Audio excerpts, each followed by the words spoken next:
Hello, welcome to Guidancy Education channel.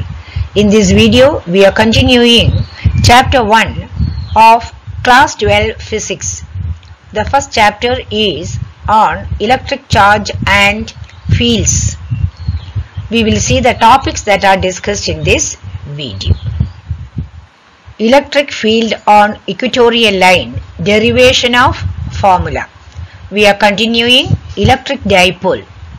The second topic is comparison of features of electric field on axial and equatorial line of the dipole.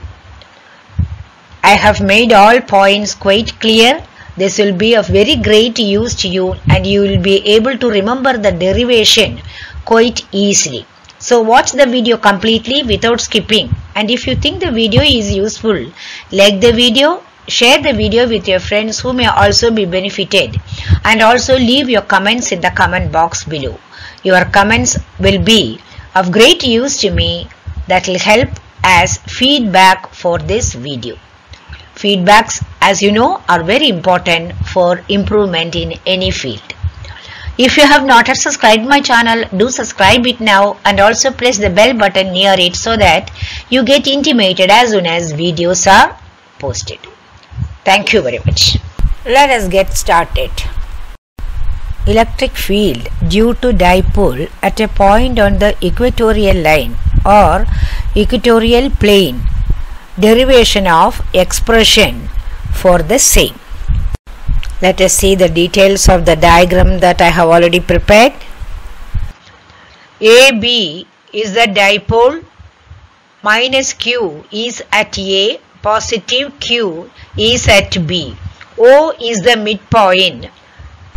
This is the perpendicular to the axis of the dipole at the midpoint. This is the equatorial line. This is the axis AB and this is P, the point on equatorial plane. Consider the triangle PAB. PA is the distance of the point P from negative Q and PB that of positive Q. The distance OP is equal to R. From the diagram you can see PA and PB are approximately equal to R. Angle at A and angle at B are equal and let it be equal to theta.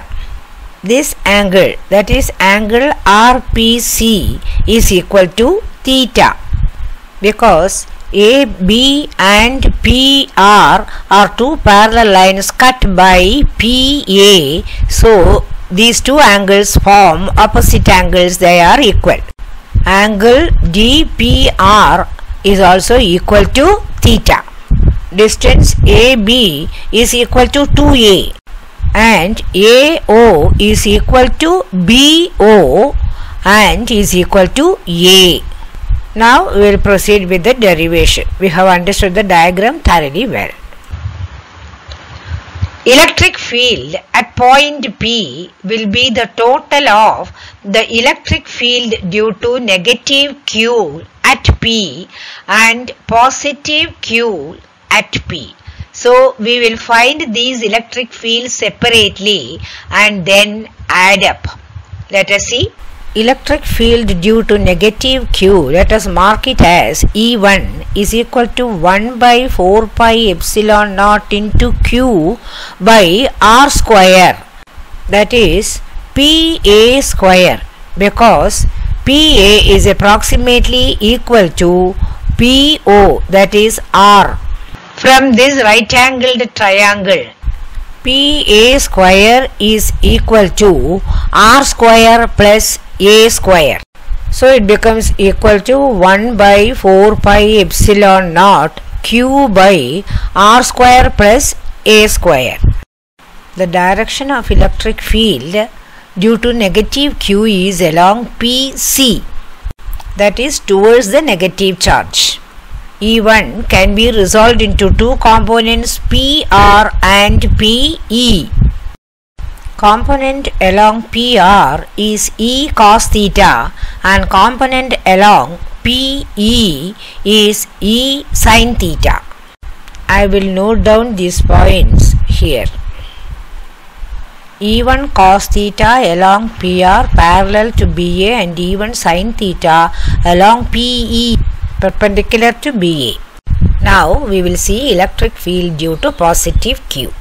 We will note it as E2. E2 is equal to 1 by 4 pi epsilon naught Q by BP square.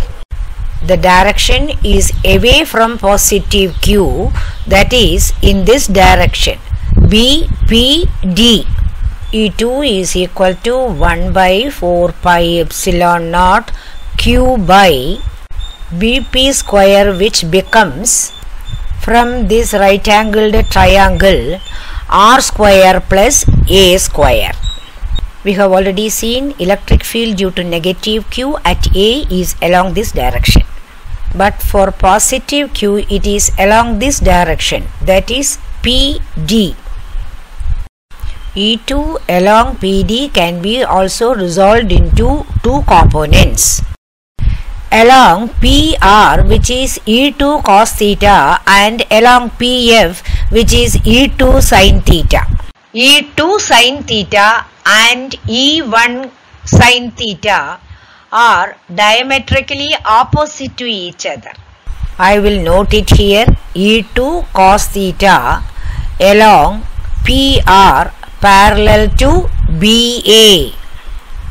Then E2 sin theta along PF opposite to direction of E1 sin theta.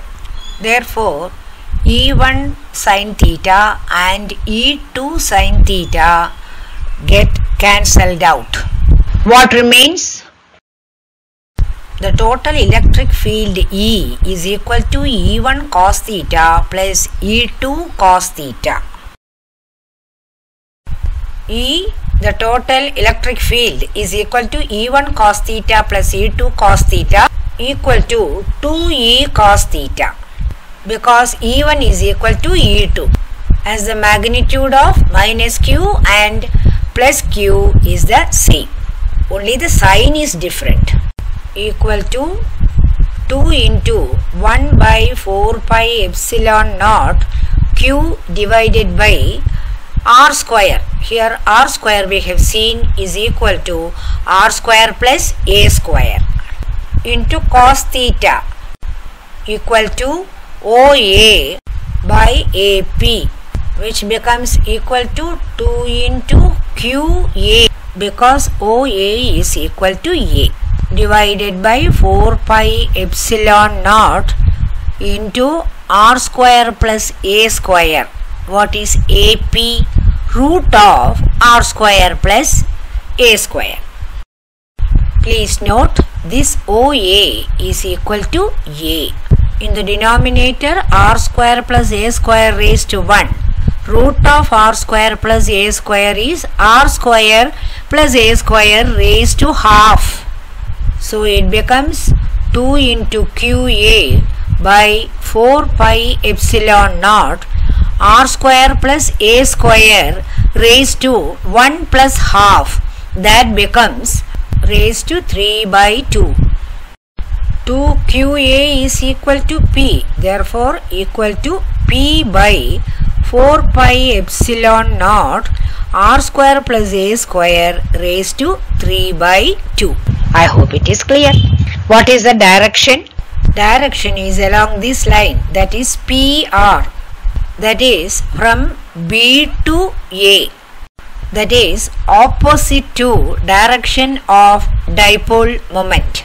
Direction anti-parallel to the direction of dipole moment. Before we wind up, let us compare the electric field due to dipole along the equatorial line with that of axial line. If you have not watched my video on electric field due to dipole on axial line, please click the I button in order to watch it. Now let us compare the electric field for axial line with electric field for equatorial line in the case of an electric dipole. Features compared are their formula, relation to electric dipole moment P and position vector R, and their direction. For a point on axial line, the electric field is 2πr divided by 4 pi epsilon naught into r square minus a square the whole raised to 2. For a point on the equatorial line, it is p divided by 4 pi epsilon naught r square plus a square raised to 3 by 2. P is the dipole moment. You should be very careful when you deal with these formulae. The quantities seem to be the same, but their relation is different. For axial line it is 2πr, whereas for equatorial line it is only p. Here you have r square minus a square raised to 2. Here it is r square plus a square raised to 3 by 2. Take a note of that. Relation to dipole moment and r. For axial line, electric field is directly proportional to 2πr divided by r square minus a square the whole raised to 2. 4 pi epsilon naught in the denominator, that is 1 by 4 pi epsilon naught is a constant. For point on equatorial line, it is directly proportional to p by r square plus a square the whole raised to 3 by 2. With reference to dipole moment only, we can say electric field for a point on the axial line is twice that for point on equatorial line. Okay, what about direction? In the case of axial line, the direction of electric field is parallel to the axis of the dipole in the same direction of dipole moment. In the case of equatorial plane, the electric field direction is parallel to the axis of the dipole but opposite to the direction of dipole moment P. Please note the difference in the formulae and also take special care while doing problems. Understand it and then apply the correct formula with the correct relations. Also remember that the expression for electric field due to single charge or multiple charges, formula for electric field between two charges or multiple charges are all different in nature. Practice all these formulae so that you can do problems without any mistake. Okay. In the next video we will discuss another important topic. Until then, bye. Thank you.